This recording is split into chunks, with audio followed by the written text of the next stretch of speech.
Welcome to week 4 of Epistemology and the Search for Truth. This week we are talking about the extent of human knowledge. So for the last 2 weeks, or 3 weeks actually, we've discussed the nature of knowledge. That is, what does it mean to say that someone knows or fails to know something? This is a matter of understanding what knowledge is and how to distinguish between cases in which someone knows something and cases in which someone does not know something, which led us to discussions of justification. How are we justified in a belief thinking that we know something? Because sometimes we don't know it, but we think we know it, and we are justified in thinking that we know it. But then it turns out later we were wrong, but we were still justified in the belief because of the right reasons for that belief. We went through that a couple weeks ago. We won't dive into that again. But now we must determine the extent of human knowledge. That is, how much do we or can we know? How can we use our reason, our senses, the testimony of others, and other resources to acquire knowledge? Are there limits to what we can know? For instance, are some things unknowable? Is it possible that we do not know nearly as much as we think we do? Should we have a legitimate worry about skepticism, which is a philosophical view that we do not or cannot know anything at all? So, given all that we've learned about knowledge and beliefs, there are many ways that one might come to know something. Knowledge of empirical facts about the physical world will necessarily involve perception. In other words, the use of the senses. Science, with its collection of data and conducting of experiments, is the paradigm of empirical knowledge, that knowledge we get through our senses. However, much of our more mundane knowledge comes from the senses as we look, listen, smell, touch, and taste various objects in our environment.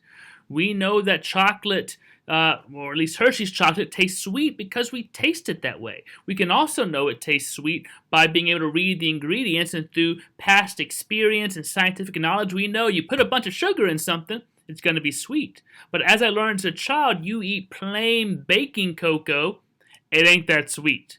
I learned it because I had an experience of it, and my senses told me this powder was gross. But all knowledge requires some amount of reasoning. Data collected by scientists must be analyzed before knowledge is yielded, and we draw inferences based on what our senses tell us. Now, our senses can sometimes fool us, too. And knowledge of abstract or non-empirical facts will exclusively rely upon reasoning. In particular, intuition is often believed to be a sort of direct access to knowledge of the a priori, knowledge we have before a direct empirical experience of something. That's what I mean by a priori. So once knowledge is obtained, it can be sustained, you can keep that knowledge, and you can pass it on to others.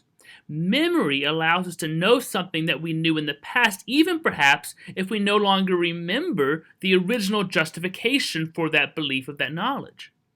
Now, memory can also be fickle sometimes, too. All kinds of interesting tests on trying to get people to remember certain things, how we remember an incident, how we remember an experience. Memory actually, in the grand scheme of things, even in a court of law, is not that reliable. Lots of interesting studies there, maybe we'll look at a different time. So knowledge can also be transmitted from one individual to another via testimony. That is, my justification for a particular belief could amount to the fact that some trusted source has told me that is true.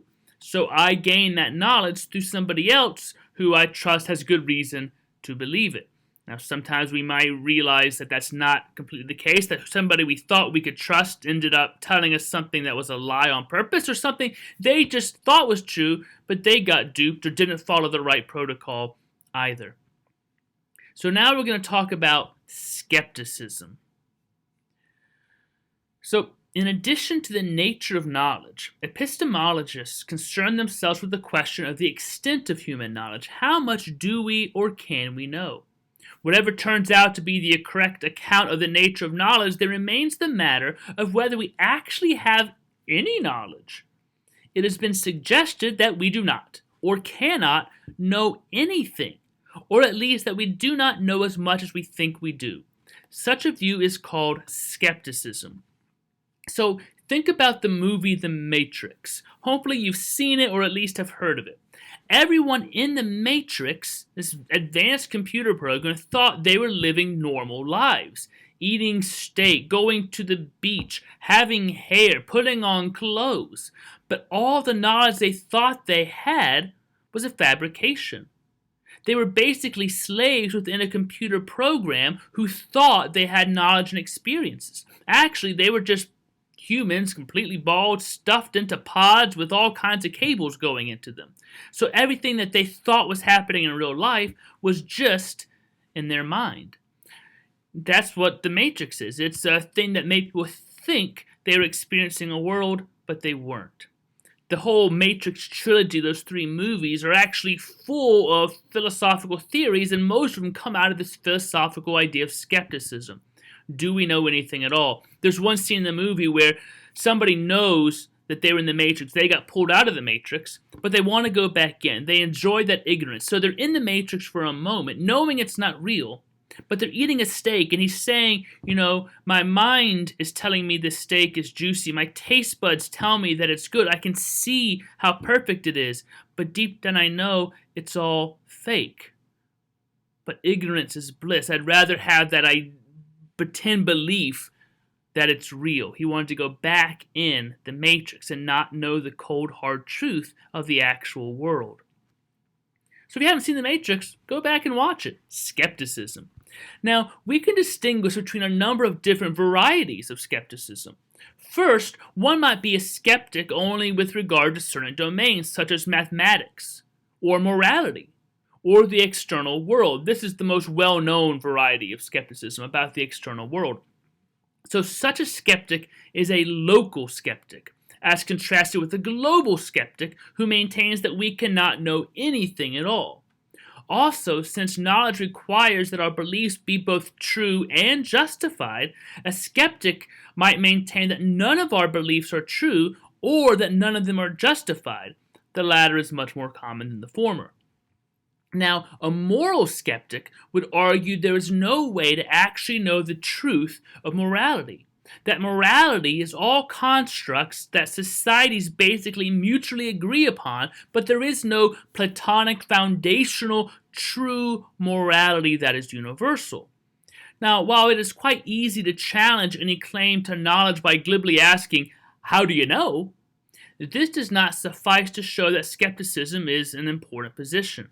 Like any philosophical stance, skepticism must be supported by argument.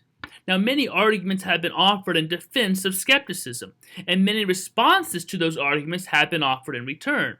So we're going to consider 2 of the most prominent arguments in support of skepticism about the external world.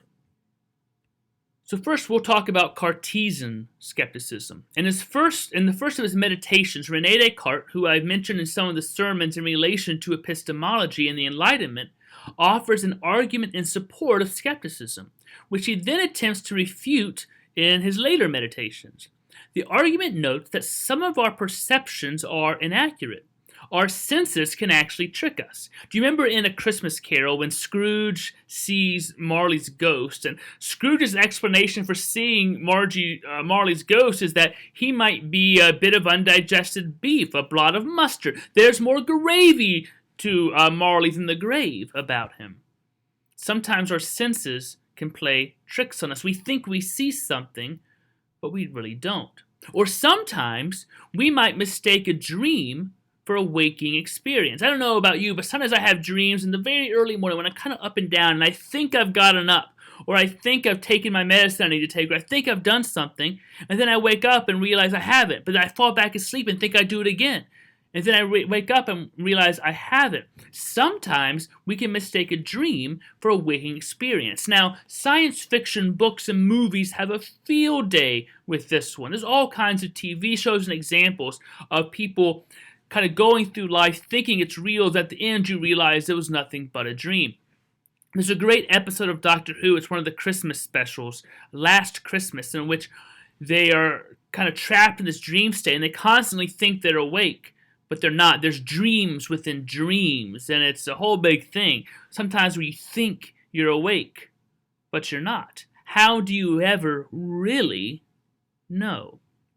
And then Descartes' last thing is, he questions, is it possible that an evil demon is systematically deceiving us? Now remember, Descartes lived in a time that believed in demons. They didn't have any other explanations. We believe in viruses. We don't exactly know what a virus is, but we believe in them. So now the modern version of the evil demon scenario is that you are a brain in a vat, because scientists have removed your brain from your skull, connected it to a sophisticated computer, and immersed it in a vat of preservative fluid. Isn't that a nice thought? The computer produces what seems to be genuine sense experiences and also responds to your brain's output to make it seem that you're able to move about in your environment as you did when your brain was still in your body. Now, while this scenario may seem far-fetched, we must admit that it is at least possible. Again, that's basically the whole premise of the movie The Matrix. And there's also another Doctor Who episode in one of the later seasons with Peter Capaldi as the Doctor, where everyone realizes they're nothing but a computer simulation of the real world. And that's this truth that no one wants to know, and when they do, they kind of go crazy. The Doctor figures it out, and then eventually a later episode brings them back to the real world because the fake world Doctor alerts the real world Doctor. All in a computer simulation. They thought they were real. But how do you ever really know? That's the philosophical quandary of skepticism. So as a result, some of our beliefs will be false. In order to be justified in believing what we do, we must have some way to distinguish between those beliefs which are true, or at least likely to be true, and those which are not. But just as there are no signs that will allow us to distinguish between waking and dreaming, there are no signs that will allow us to distinguish between beliefs that are accurate and beliefs which are the result of the machinations of an evil demon. This indistinguishability between trustworthy and untrustworthy belief, the argument goes, renders all of our beliefs unjustified, and thus we cannot know anything. That's happy, isn't it? Now, a satisfactory response to this argument then must show either that we are indeed able to distinguish between true and false beliefs, or that we need not be able to make such a distinction at all. So that was Cartesian skepticism. Now we're going to talk about Humean skepticism. So according to the indistinguishability skeptic, my senses can tell me how things appear, but not how they actually are. There was a basketball commercial for Pepsi a while back with an NBA player named Kyrie Irving getting so much makeup and stuff on it made him look like an old man. So people thought he was an old guy. And no one wanted to pick him in this pickup basketball game because he was dribbling badly and toddling around. But eventually he plays and he does bad for a while, and suddenly he turns on his normal skills and he's dunking basketballs and shooting threes, and people are shocked because their senses told them this was an old man. But looks can be deceiving. There's actually a whole trend in cooking now that makes food of one kind look like a different type of food, so that something may appear to be fried chicken and you might assume it is based on your senses, but then you bite into it, you discover it's cake. So we need to use reason to construct an argument that leads us from beliefs about how things appear to beliefs about how they are. But even if we are able to trust our perceptions so that we know that they are accurate, David Hume argues that the specter of skepticism remains. Note that we only perceive a very small part of the universe at any given moment. Although we think we have knowledge of the world beyond that which we are currently perceiving. I'm in my office right now. I can think I know what's happening at home, but how can I be sure? It follows then that the senses alone cannot account for this knowledge, and that reason must supplement the senses in some way in order to account for any such knowledge. However, Hume argues reason is incapable of providing justification for any belief about the external world beyond the scope of our current sense perceptions. So we'll consider two possible arguments and Hume's critique of them. So we typically believe that the external world is for the most part stable. For instance, I believe my car is parked where I left it this morning. even though I'm not currently looking at it. If I were to go peek out the window right now and see my car, I might form the belief that my car has been in the same space all day. What is the basis for this belief? If asked to make my reasoning explicit, I might proceed as follows. I've had two sense experiences of my car, one this morning and one just now. The two sense experiences were more or less identical. Therefore, it is likely that the objects that caused them are identical. Therefore, a single object, my car, has been in that parking space all day. Similar reasoning would undergird all our beliefs about the persistence of the external world and all the objects we perceive. But are these beliefs justified? Hume thinks not, since the above argument and arguments like it contain an equivocation. In particular, the first occurrence of identical refers to qualitative identity. The two sense experiences are not one and the same, but are distinct. When we say that they are identical, we mean that one is similar to the other in all its qualities and properties. But the second occurrence of identical refers to numerical identity. When we say that the objects that cause the two sense experiences are identical, we mean that there is one object rather than two that is responsible for both of them. This equivocation, Hume argues, renders the argument fallacious.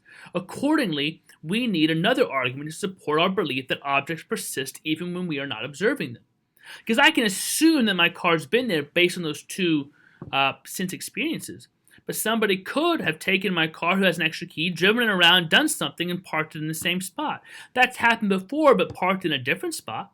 And in seminary, somebody assumed that their car was in the same location because they looked at it a few times. But it was a light car, one of those VW Bugs, and me and several friends picked it up and carried it and moved it somewhere else. Because they weren't looking at it at the moment, they didn't know it had been moved. Really, there's no proof. Somebody could have gotten a whole other car that looks exactly like mine, filled it with all my same junk in my car, and would I know the difference if I weren't watching? So, do objects persist even when we are not observing them?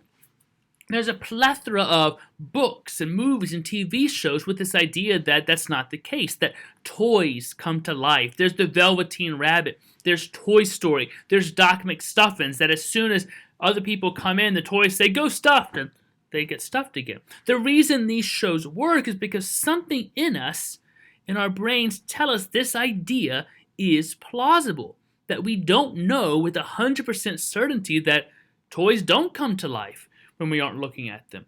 That animals don't talk when we aren't there with them. We have no such proof. And so, because there's a little bit of reasonable doubt, stories such as those work. Now, my son Gilby is still at the age that if he can't see something, he can't be sure it still exists. That's why he wants somebody with him at all times. If he's by himself, he assumes he's by himself in the whole world. No one else exists. He doesn't have object permanence yet, which is why peekaboo is so fun. Suddenly I'm gone. I don't exist. And I'm back. I'm gone. I'm back again. It's fun. Believe it or not, there's actually a Doctor Who episode that deals with this too. Doctor Who is really a show full of philosophical and religious ideas and theories. If you're not watching it, you should be.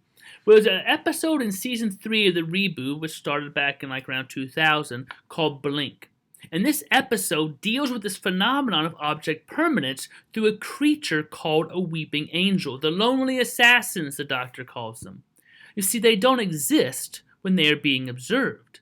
The moment they are seen by another living creature, they freeze into rock. No choice, it's a fact of their biology. In the sight of any living thing, they literally turn into stone. And you can't kill a stone. Of course, a stone can't kill you either, but then you turn your head away. Then you blink. Then, oh yes, it can. It's a creepy episode. I recommend you try to watch it. Now, suppose that a satisfactory argument could be found in support of our beliefs in the persistence of physical objects. This would provide us with knowledge that the objects that we have observed have persisted even when we were not observing them. But in addition to believing that these objects have persisted up until now, we believe that they will persist in the future. We also believe that the objects we have never observed similarly have persisted and will persist. In other words, we expect the future to be roughly like the past, and the parts of the universe that we have not observed be roughly like the parts that we have observed. For example, I believe that my car will persist into the future. What is the basis for that belief? If asked to make my reasoning explicit, I might proceed as follows.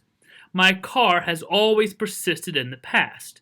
Nature is roughly uniform across time and space, and thus the future will be roughly like the past.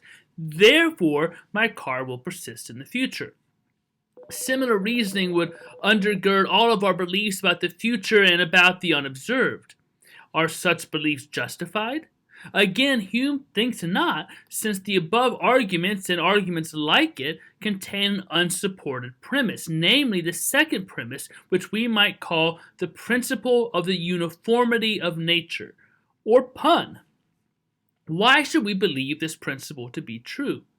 Hume insists that we provide some reason in support of this belief, because the above argument is an inductive rather than a deductive argument. The problem of showing that it is a good argument is typically referred to as the problem of induction.